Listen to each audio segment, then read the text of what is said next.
Muy buenos días, queridos amigos. Un verdadero gusto estar otro domingo con ustedes. Iniciamos domingo, es fiesta. Mi nombre es Carlos González y ahora es momento de darle la bienvenida a nuestro estimado padre Gerardo Aste, sacerdote de la Compañía de Jesús. Gerardo, muy buenos días, bienvenido. Carlos, buenos días a todos los que nos escuchan regularmente los domingos para conocer un poquito más la palabra de Dios. Me dará mucho gusto conversar con todos ustedes y profundizar en las enseñanzas del Evangelio de hoy, que son muy bonitas. Vamos entonces, escuchemos de manera inmediata la palabra de Dios. Gerardo, cuéntanos, ¿de qué se trata la lectura de hoy? Sí, Carlos, mira, si recuerdan, el domingo pasado vimos que una de las consecuencias de la resurrección de Jesús fue invitarnos a convertirnos y a entrar en la iglesia. Bueno, pues hay que tener en cuenta que cuando hablamos de iglesia, no nos referimos solo a las autoridades, obispos, sacerdotes, religiosos y religiosas. Ellos son solo una parte de la iglesia. La iglesia la conformamos todos los bautizados, todos los que seguimos a Jesús, pero es cierto que en nuestra iglesia hay un grupo que tiene la responsabilidad de gobernarla. Sin embargo, este grupo no es la iglesia, es solo una parte de ella. Bueno, esta aclaración la hago debido a que las lecturas de hoy se centran en una iglesia que, a pesar de no entender bien a Jesús y su camino, resulta que está en crecimiento. Así es que te invito a conversar más de este tema en nuestra conversación de hoy. Gerardo, entonces, ¿por qué no empezamos nuestra conversación ubicándonos primero en la escena? ¿Qué te parece? Claro, Carlos, con mucho gusto. Mira, el Evangelio que hemos escuchado forma parte de las palabras de Jesús en su última cena. Y como saben, el clima de esa cena fue de mucha tristeza. Todos ellos sabían que la presión sobre Jesús era cada vez más fuerte y de hecho se andaba escondiendo. Y para evitar que lo atrapen, parece que decidieron adelantar la Pascua en un día. Se imaginarán pues cómo habrá sido la conversación de esa cena, durante esa cena, pues todos sabían que a Jesús le quedaba muy poco tiempo. Bueno, pues en esta conversación final, Jesús se despidió de ellos y les dio sus últimas recomendaciones. Y lo que les dijo fue que se va, que los quiere, que quiere que donde Él esté también su iglesia, es decir, todos nosotros. Pues dice el texto que cuando vaya y les prepare sitio, volveré y los llevaré conmigo, para que donde yo esté, estén también ustedes. Jesús pues les anuncia que volverá a la casa de su Padre, que es donde radica la verdadera felicidad, y quiere que también ellos disfruten de esta increíble felicidad. Y son todas estas palabras sentidas y de profundo cariño, presintiendo pues su fin que se acerca. Bueno, Gerardo, y ante esas palabras de despedida, ¿cómo reaccionaron sus discípulos? Mira, extrañamente, los suyos le hacen dos pedidos. Primero, Tomás le dice: Señor, no sabemos dónde vas. Y si no sabemos, ¿cómo podemos saber el camino? Y después Felipe le dice: muéstranos al Padre y nos basta. Bueno, pues estos dos pedidos, muéstranos el camino y muéstranos al Padre, causan en Jesús una gran desilusión. Pues en esos momentos finales de su vida, y después de tanto tiempo de estar con ellos enseñándole acerca de su Padre y de su camino, Jesús se da cuenta que ellos no han entendido nada. Y entonces, casi con tristeza, Jesús responde a Tomás diciéndole: ¿cómo me pides que te muestre el camino? ¿Acaso no te has dado cuenta que yo soy el camino, la verdad y la vida, y que nadie va al Padre sino por mí? ¿Acaso no has entendido que el único modo de llegar al Padre es por mí? Y a Felipe, con cierta desilusión, también le dice: ¿cómo me pides que te muestre al Padre? ¿Acaso no me conoces, Felipe? Quien me ha visto al Padre. ¿No crees que yo estoy en el Padre y el Padre en mí? Pues esos momentos fueron muy duros para Jesús, pues a la angustia de saber que en cualquier momento lo tomaban prisionero y lo mataban, se suma la desilusión por el poquísimo entendimiento de sus discípulos. Parece pues que todo su trabajo había sido un fracaso. Bien, Gerardo, te voy a pedir por favor que nos tomemos unos segundos, vamos a ir a una pausa y luego regresamos con este interesante diálogo aquí en Domingo es Fiesta. Volvemos.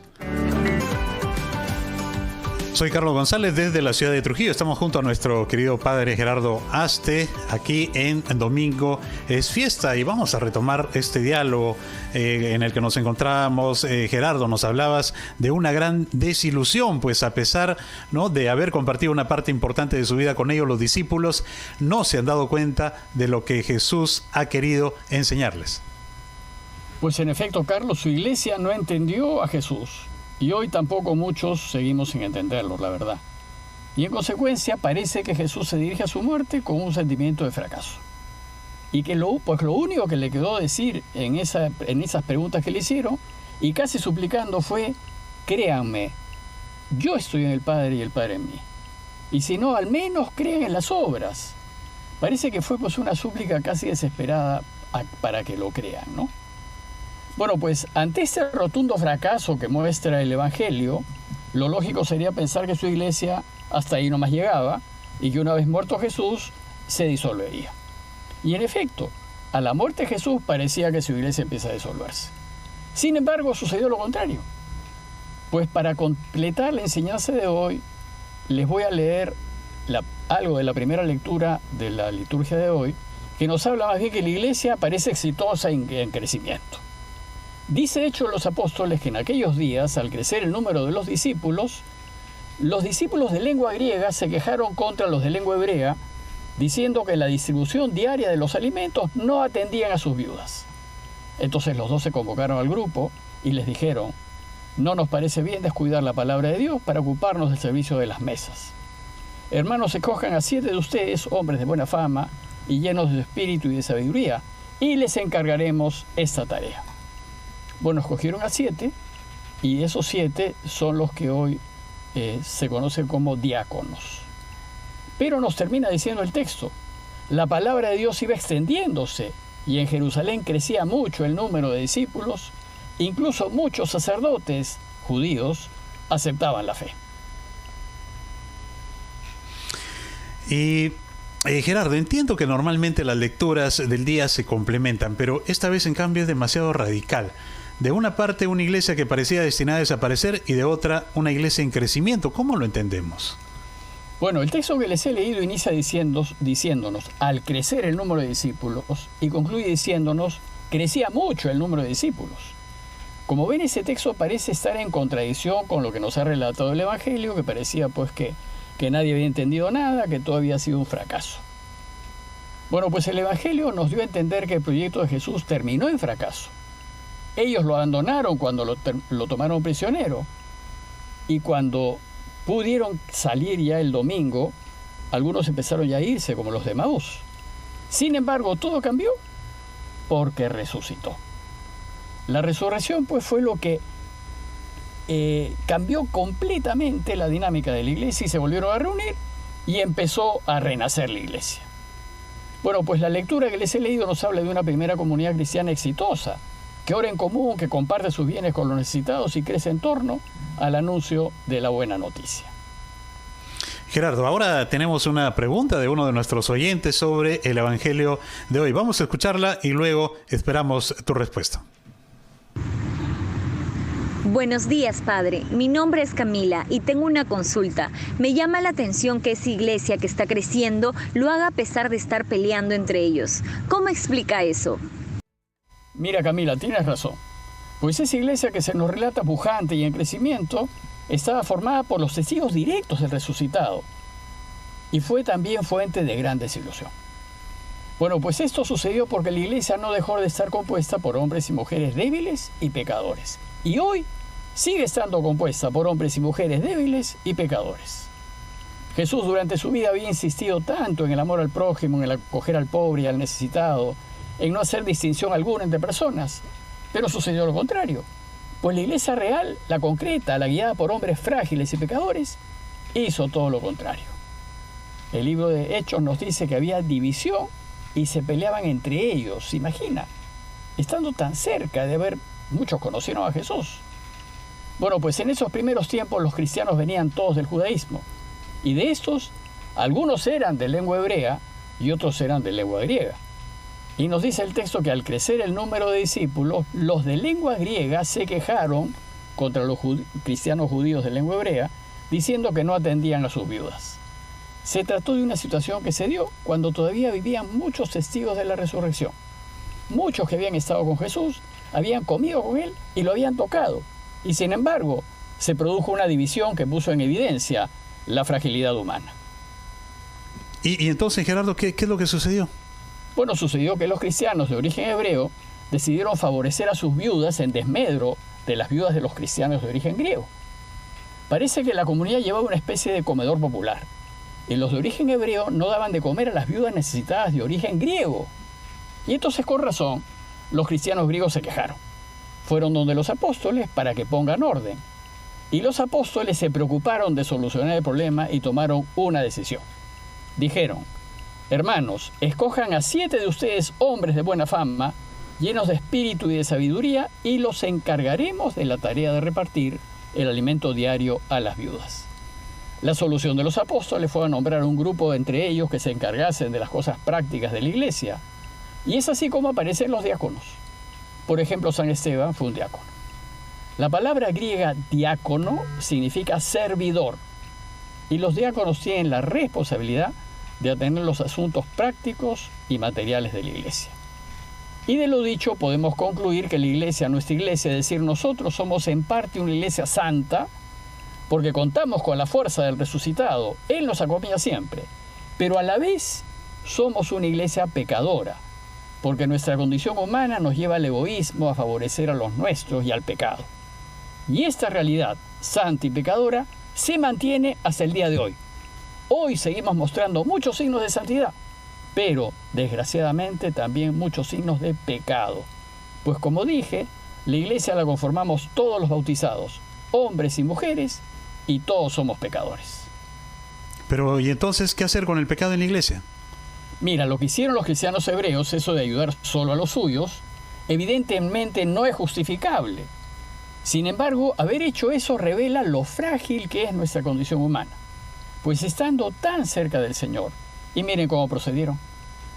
De ninguna manera podemos justificar la existencia de abusos, tensiones internas y arribismos que existen hoy en la iglesia y en todo grupo humano. De ninguna manera debemos permitirlo. Hay que rechazarlo siempre. Pero no nos deberíamos extrañar si esto sucede, pues somos una iglesia pecadora, formada por hombres y mujeres frágiles y pecadores que queremos hacer el bien, pero con frecuencia hacemos el mal. Y así como Tomás y Felipe, hoy los miembros de la iglesia seguimos sin entender el mensaje del Señor. Y como no lo entendemos ni lo practicamos, y somos inconsecuentes, quisiéramos ser mejores, santos, pero nos descubrimos limitados y pecadores. Quisiéramos hacer el bien, pero a la hora de la hora no lo hacemos. Lo cierto es que el pecado no lo podemos permitir. Y por tanto, lo que debemos hacer es denunciar el pecado en la iglesia, de manera que el pecador se convierta y viva. Debemos ayudar a que la iglesia se purifique.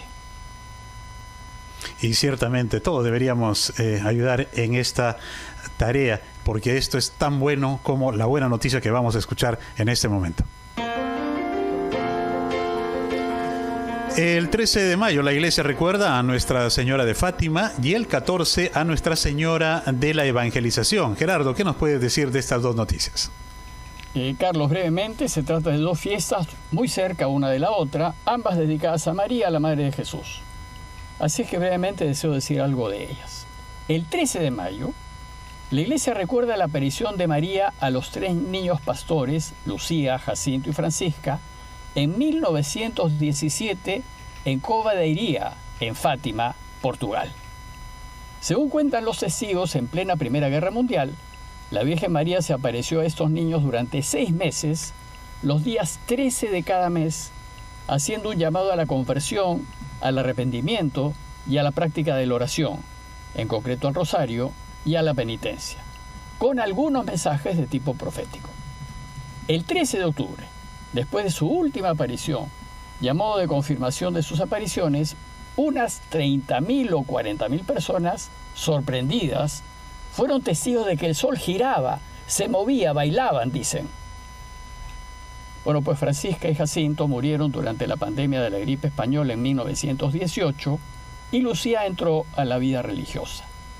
La Iglesia considera que esas apariciones de María son una invitación para ser mejores cristianos y para orar y para trabajar por la paz en el mundo. Y la segunda buena noticia es que el 14 de mayo la Iglesia del Perú celebra a Nuestra Señora de la Evangelización. Nuestra Señora de la Evangelización es la primera advocación mariana del país y es considerada junto con Santa Rosa de Lima patrona del Perú. Esta imagen fue tallada en Sevilla a mediados del siglo XVI para que estuviese en el retablo mayor de la catedral. De hecho, fue un obsequio del emperador Carlos V a la diócesis de Lima y se la considera la imagen más antigua del Perú y de Sudamérica. María representada más bien por esta imagen, ha presidido los concilios de Lima y ha acompañado la evangelización de los pueblos de América. Por eso en 1985, durante la primera visita del Papa Juan Pablo II, fue consagrada a la nación y el 6 de octubre de 1990, el mismo Papa Juan Pablo II la proclamó patrona de la Arquidiócesis de Lima. Sin duda, entonces, dos muy buenas noticias, Gerardo. Lamentablemente ya estamos en la parte final del programa, pero antes queremos recibir la bendición de Dios. Bueno, a la luz pues, de estas dos fiestas que vamos a celebrar esta semana que empieza, pidámosle a María Virgen que nos acompañe en el seguimiento de su Hijo, para que así como lo fue ella, seamos también nosotros verdaderos seguidores de Jesús. Y que Dios, que es bueno y misericordioso, y que es Padre, Hijo y Espíritu Santo, descienda y permanezca para siempre con todos nosotros. Amén. Carlos, muchísimas gracias. Gracias también a todos ustedes y les deseo un buen domingo y una muy buena semana. Buenos días para todos. Un gran abrazo, Gerardo, y que todos los peruanos tengan también un gran domingo. No perdamos la fe ni la esperanza que las cosas pueden ir mejor en nuestro país. Muchísimas gracias. Hasta una próxima edición de Domingo es Fiesta aquí en RPP, la voz de todo el Perú. Muy buenos días.